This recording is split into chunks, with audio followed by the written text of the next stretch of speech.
everybody, it's Christina of CraftyPaws.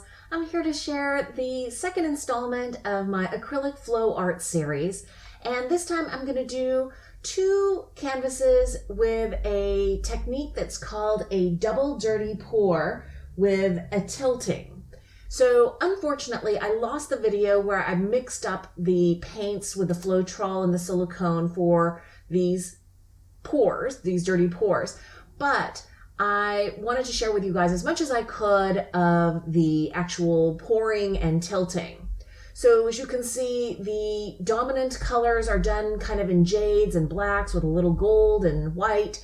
If you're interested in the particular paints that I used, I'll list them in my blog post, which will be linked below in the description box. You can see me there pouring together, mixing together the more of the negative mixture, the negative paint, which is done in whites and gold without any silicone. I didn't want the silicone in the white area. I didn't want as much formation, cell formation in that area as I did with the jade colors, the dominant colors.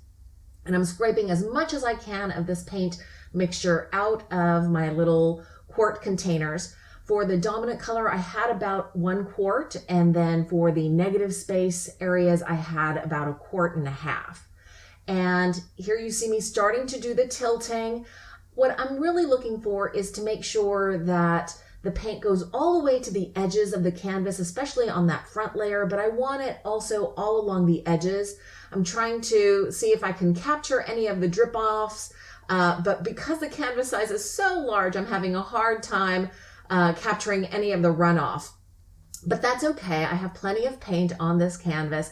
I'm using a offset spatula that's usually used in baking to kind of push off the paint in all the way to the edges of the canvas where I need to. But as you can see here, I am tilting.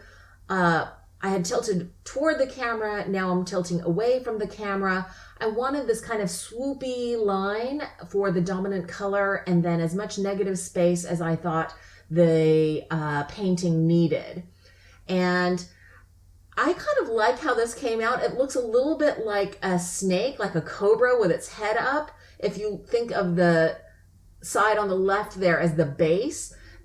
And this is the finished dried painting. But I really like how vibrant the dominant color is and how beautiful the negative space is too. And now I'm going to share the paint mixing for the third canvas. I'm going to create a dirty pour, and I wanted to let you know that I saved some of the paint from my mixing last night, and it was really easy to cover this up so it wouldn't dry out with Glad Press and Seal, which is great. It sticks right onto the plastic, and so this red is just as good as it was last night. Same with this brown. So great use of the Press and Seal. Now to create the pour. Now I'm taking a bit of white with Floetrol already mixed in, and that will be my base layer in this large quart size container. Then I'm mixing in some beautiful burgundy paint. The actual brands and names of each of these paints will be listed in my blog post, which I'll link to below. This one is a Martha Stewart putty color, I believe. And now I'm going to mix in some brown. I wanted this dominant dirty pour color to be very kind of deep burgundy, rich, warm tones. You see me mixing in a little black. I believe this is the glitter paint from Martha Stewart. This is a Florentine gold, and I'm just using the last little bit of this mixture as well. I love the sparkle that this glitter paint adds to the dirty pour look of the painting. The sparkle is really unbeatable, and even though some people claim that the Floetrol will dull that metallic or glitter, in my case, I didn't see that to be the results. So I'm okay using Floetrol as opposed to some people using a mixture of glue and water when they use metallics or glitter paints. You see me adding more of that putty color, and now the last bit of this beautiful burgundy color. I believe the burgundy is actually like a violet Grenadine or something like that violet from Deco Art's Fluid Acrylics line. I'm using all of the remaining paints. I figured I didn't want to have all this paint lying around mixed up in my limited crafting space. So I decided I'm just gonna put it all into this one big dirty pour mixture, including also this red. Now, I think the result of this dominant color mixture ended up looking, I don't know, maybe a little bit bloody in some pictures, but in real life, actually, it looks really amazing. The violets really came out vibrantly. You see me adding a little bit of white there as well. I didn't want it to not have kind of resting places for the eye. And this is my second dirty pour that I'm making. This is for the kind of negative space areas. I'm mixing white with the gold. And although I'm mixing it here for the dirty pour, you'll see when I pour this out onto the canvas, the white is so heavy as compared to this metallic gold. I believe this gold is a folk art metallic. The white and the gold really separated from each other. The white dropped to the bottom, even in the dominant color dirty pour mixture. I added silicone to all the colors in the dominant container. I did not for the negative space container.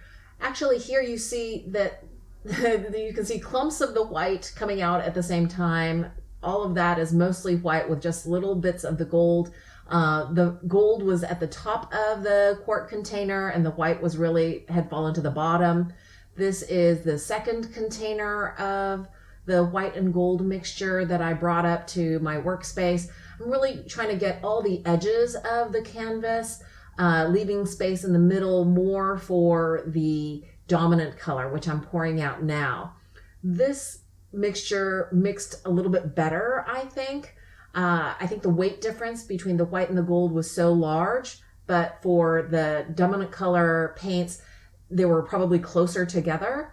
And I've created what I think, I started off thinking was going to be kind of like a tree form, generally like a tree trunk, but I end up, there's so much of this dominant paint that I end up, I think, coming out with something that looks more like a mountain.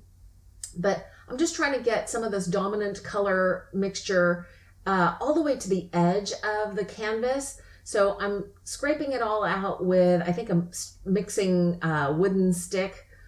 Yeah, it's one of those paint stirrers that you get at the home improvement store in the paint department. And I'm just scraping out all that I possibly can of that dominant paint mixture.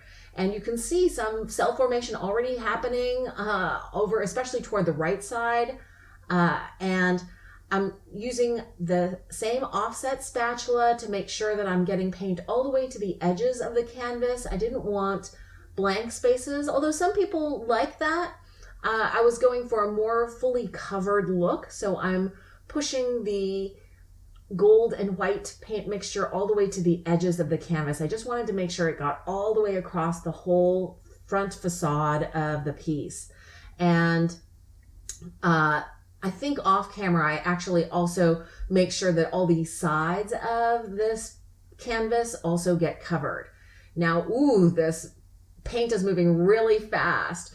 I think just the quantity of the paints in that dominant mixture was so large that it kind of made the two branches of the tree trunk meld together. So you see, this is where it kind of converts from a tree trunk formation more toward what I think ends up looking more like a mountainous formation. And now I'm tilting the canvas downward. The left side, I was thinking more of being the base of the canvas. All of these canvases are going to be hung vertically. And you can see, I love the striations with the kind of putty color, the brown colors, mixing in. The reds are standing out really well on their own, kind of reinforcing the burgundy or violet color. I like how the two kind of ended up closer together, and then the browns and putties came out more together. I don't know if that's just because of the weights of the various paints. I really like how that came out. And you can see how the mountainous formation toward the right side of the canvas, which is going to be the top of the canvas, I really like how that came out. It's not something that you can pre-plan, but this is the final result. This is the painting dried, and I really like how this came out, and I hope my clients will too. I hope you've enjoyed episode 2 of my acrylic flow art series. If you did, please give it a thumbs up, and stay tuned for the next installment, which will be about cleaning off the silicone from the canvas and varnishing to get a nice, shiny, glossy, finished look.